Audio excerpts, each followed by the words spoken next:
Hi readers, welcome to my weekend books and welcome back to my channel. Lee here, and this was a relatively light week. I only got 4 books, and next week is looking to be pretty light as well because I don't have any pre-orders coming in and I don't have any plans to go to the bookstore. That'll depend on what's released on Tuesday, however. I would like some kudos for myself. Thursday afternoon and Friday was a rough day at work, day and a half. And Friday afternoon on the way home, I wanted nothing more than to stop by the Barnes & Noble. But I realized I have almost everything in the Barnes & Noble. So I refrained. And I came home and I started another book. You'll hear about that later. Anywho, here's something you don't know about me. When I was a teenager in the 80s, I was obsessed with the 60s. I have no idea why. I went through a Beatles phase, the Monkees, all that hippie culture, really liked it. And one of my favorite songs from the Woodstock album was, this album right here, Woodstock 2, was Sweet Sir Galahad by Joan Baez. Loved it, thought it was very poetic. I still love it to this day. So when I saw that Joan Baez had a book of poems being released this past week, I pre-ordered it. And I think it was this past week, could have been the week before. So I ordered Joan Baez, When You See My Mother, Ask Her to Dance, poems. I've not yet cracked this open very much. It will not be a read from start to finish in one go. This is going to be something I pick up and read a poem or two and then put down. I loved poetry in college. I just don't read much of it anymore now. And that's kind of a shame. I may have to rectify that. I may do a whole poem video at some point in the future. Or poetry. The next book that I got was my Book of the Month selection, and that was The Return of Ellie Black by Emiko Jean. Let's see what this is about.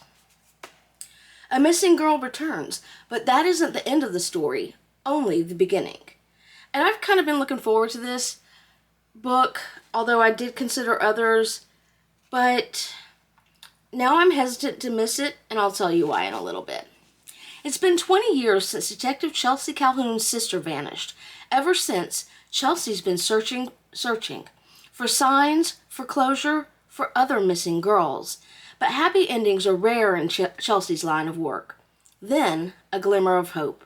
Local teenager Ellie Black, who disappeared without a trace 2 years earlier, has been found alive in the woods of Washington State.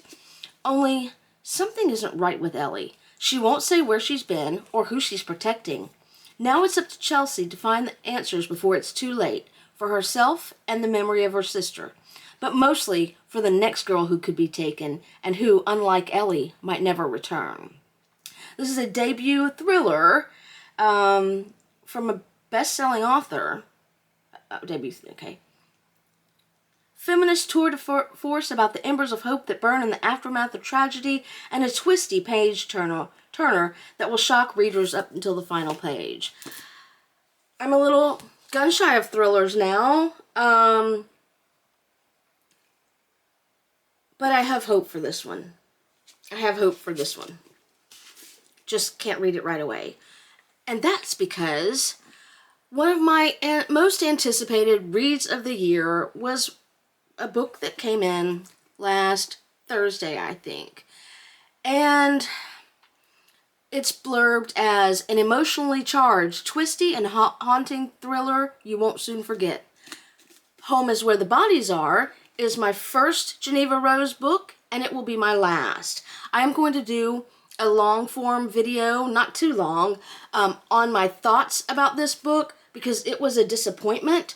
The cover, slipcase, and the cover, fire. The contents, not so much.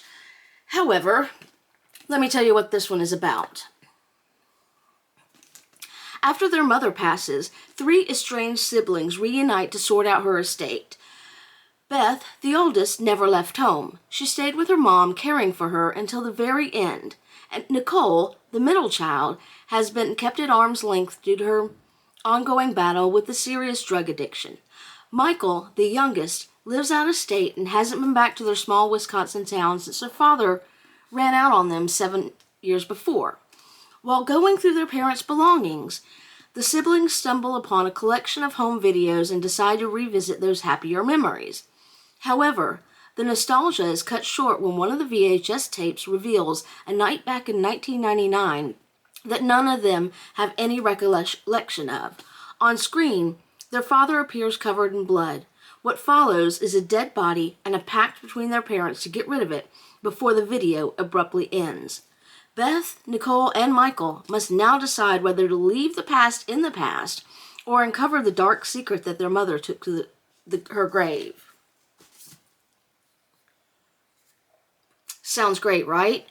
The premise is awesome, but it was a huge miss for me. And again, I'll tell you why on that video that should post, I think, Wednesday. Haven't made it yet.